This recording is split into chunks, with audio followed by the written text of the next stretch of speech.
Hi guys, welcome back. मैं रिंकेश। आज हम बात करेंगे टाइप्स ऑफ टॉर्ट के बारे में। टॉर्ट के बेसिकली कुछ फ्यू टाइप्स होते हैं जिनमें trespass, negligence, defamation, nuisance, deceit और फ्रॉड है। ये इंपॉर्टेंट टाइप्स हैं। चूंकि टॉर्ट एक अनकोडिफाइड लॉ है, इसलिए कंप्लीटली इसके टाइप्स को डिस्कस करना इतना इजी नहीं है। अगर ट्रेसपास की बात करें तो इसके सब तीन कैटेगरी होते हैं: trespass to land, trespass to person and trespass to good. आज का जो हमारा मेन टॉपिक है that is trespass to land. आज हम इसी के बारे में बात करेंगे। आइए देखते हैं। सपोज करिए ये घर है, ये घर एवरग्रीन का है और एवरग्रीन इस घर में है। एवरग्रीन एक ब्रिटिश एक्ट्रेस है। यहाँ पे डैनियल क्रेग ब्रिटिश एक्टर हैं। ये एवरग्रीन के घर में बिना किसी कंसेंट, लीगल जस्टिफिकेशन के एंट्री लेते हैं, तो इसे हम ट्रेसपास टू लैंड कहते हैं। लेकिन जरूरी नहीं है कि हर बार ऐसा ही हो। कुछ केसेस में बिना डायरेक्ट एंट्री के भी ट्रेसपास कमिट किया जा सकता है। फॉर एग्जाम्पल, अगर डैनियल क्रेग एक पत्थर उठा के एवरग्रीन के घर पे मार दे तो ये भी ट्रेसपास टू लैंड ही होगा। अगर डैनियल क्रेग हथौड़े से एवरग्रीन के घर पे मार रहे हैं तो इसे भी ट्रेसपास टू लैंड ही कहा जाएगा। हमें ये पता चलता है कि हर बार फिजिकल प्रेजेंट होना या लैंड की बाउंड्री के अंदर जाना ट्रेसपास नहीं होता है। आप किसी भी तरह के टच से भी उस प्रॉपर्टी के लिए ट्रेसपास कमिट कर सकते हैं। फॉर एग्जांपल, किसी के दीवार को अगर आप पेंट कर देते हो तो that is also a trespass to land.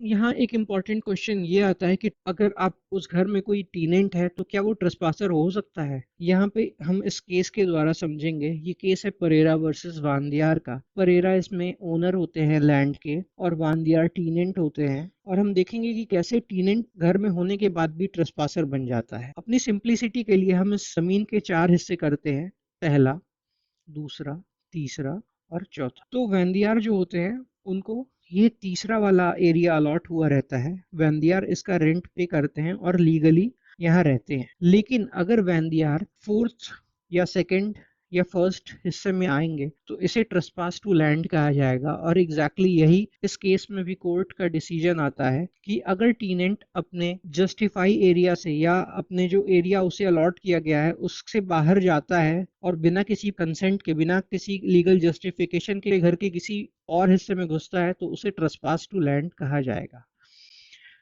अब एक दूसरा हमारे सामने एक केस है, माधव विठल कुदवा वर्सेस माधव दास, जहां मिस्टर कुदवा एक प्रॉपर्टी ओनर है। उन्होंने एक फ्लैट कंस्ट्रक्ट कराया है और मिस्टर माधव दास इस फ्लैट में टीनेंट हैं। ये पूरा केस एक कार पार्किंग को लेके होता है। विठल कुदवा माधवदास से कहते हैं कि माधवदास, आप यहाँ रह सकते हो बट आप अपनी कार को यहाँ पार्क नहीं करोगे। बट फिर भी माधवदास अपनी कार को उसी बिल्डिंग की लॉबी में पार्क करते हैं जहाँ पे वो रहते हैं। तो मिस्टर विठल कुदवा कोर्ट जाते हैं और कहते हैं कि आपका हमारे इस जमीन पे कार को पार्क करना एक ट्रेसपास टू लैंड है और आप अपनी कार यहाँ से हटाएं और जो भी कंपनसेशन है, आपने जो भी इतने दिन हमारे लैंड पे पार्क करी थी कार, उसका कंपनसेशन दें। कोर्ट कहता है कि ये सही नहीं है क्योंकि माधव दास जो रेंट पे कर रहे थे उस रेंट के दो कंपोनेंट थे। पहला कंपोनेंट तो फ्लैट का रेंट था, साथ में पार्किंग का भी रेंट अलग से दे रहे थे। इस केस में ये डिसाइड हुआ कि माधव दास अपनी कार को इस फ्लैट के प्रेमाइसेस में पार्क कर सकते हैं। एक केस और देखते हैं। ये एक बहुत इंपॉर्टेंट केस है। जब भी हम ट्रेसपास टू लैंड की बात करते हैं तो हमारे सामने ये क्वेश्चन ज़रूर आता है कि आखिर ट्रेसपास टू लैंड का ट्रेसपास टू लैंड का केस कर कौन सकता है। क्या ओनर होना ज़रूरी है? तो बिल्कुल नहीं, ओनर होना बिल्कुल ज़रूरी नहीं है।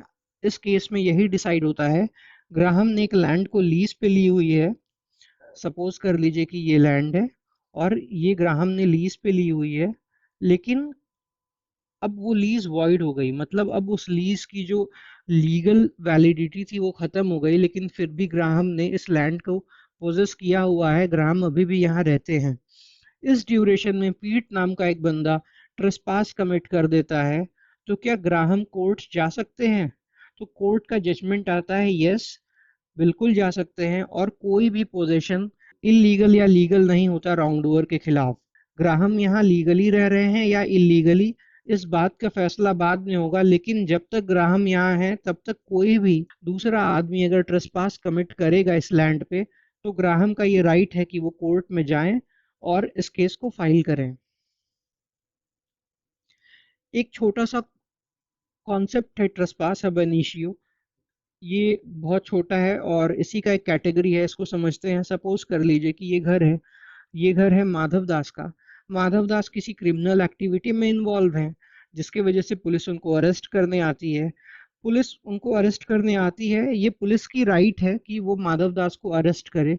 लेकिन अगर पुलिस उनको अरेस्ट करने के बजाय उनके घर में घुस जाए या उनके घर को तोड़ फोड़ करे, घर के सामान को इधर उधर फेंके, तो यहाँ पे पुलिस अपने जो राइट है उसका मिसयूज कर रहा है और इसे ट्रेसपास एब इनिशियो कहा जाएगा। अभी तक जो हमने पढ़ा वो एक बार क्विक रिवाइज कर लेते हैं। सबसे पहले हमने अपने अर्लियर वीडियो में टॉर्ट की डिफिनेशन दी थी, जिसमें बोला था tort is a civil wrong. Civil wrong मतलब होता है वायलेशन ऑफ पर्सनल राइट। ये तीन तरह के होते हैं: right to body, right to property, right to reputation. और जो ट्रेसपास टू लैंड है, इसका ये मतलब होता है कि पोजेशन में बिना किसी लीगल जस्टिफिकेशन के इंटरफेरेंस क्रिएट करना, और जो इंटरफेरेंस होना चाहिए वो डायरेक्ट और टेंजिबल होना चाहिए। हमने एग्जाम्पल में ये भी देखा कि किस तरह डैनियल क्रेग एवा ग्रीन के घर में डायरेक्टली घुस जाते हैं बिना कंसेंट के, तो ये एक ट्रेसपास है। डैनियल क्रेग पत्थर मारते हैं एवा ग्रीन के घर पे, ये भी एक ट्रेसपास टू लैंड ही है। और डैनियल क्रेग दीवार पे कील ठोकते हैं या हथौड़ा मारते हैं, ये भी ट्रेसपास टू लैंड है। हमने ये भी देखा कि ट्रेसपास एब इनिशियो कब होता है, जब भी कोई अपने राइट का मिसयूज करता है और मिसयूज करते हुए ट्रेसपास कमिट करता है, तो उसे ट्रेसपास एब इनिशियो बोलते हैं। एक छोटा सा क्विज लेते हैं। सपोज कर लीजिए ये घर माधव दास का है और माधव दास के घर के सामने कोई कचड़े का डब्बा रख दे जिससे गंदी बदबू आए, तो डेफिनेटली माधव दास खुश नहीं होंगे, उन्हें परेशानी होगी। लेकिन यहाँ सवाल ये है कि क्या ये जो एक्ट है ये ट्रेसपास टू लैंड है या नहीं। तो जवाब नहीं है, ये ट्रेसपास टू लैंड नहीं है। क्योंकि जैसा हमने देखा है अपने डेफिनेशन में कि इंटरफेरेंस हमेशा डायरेक्ट और टेंजिबल होना चाहिए। यहाँ ये कचड़े का डब्बा जो रखा गया है ये इस लैंड से डायरेक्ट इंटरफेयर नहीं करता है, ना कोई टेंजिबल इंटरफेरेंस है। तो ये ट्रेसपास जो है इसको हम न्यूसेंस बोलेंगे, किसी की परेशान करना, बट ये ट्रेसपास टू लैंड नहीं होगा।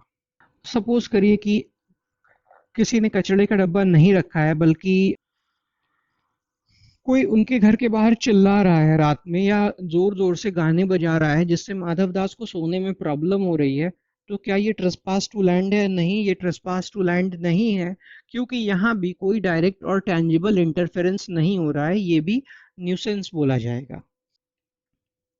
तो हमने आज देखा कि टॉर्ट की मीनिंग और डेफिनेशन क्या है। हमने डिफरेंट टाइप ऑफ टॉर्ट देखे, जिनमें हमने एक ट्रेसपास टू लैंड डेप्थ में पढ़ाई करी।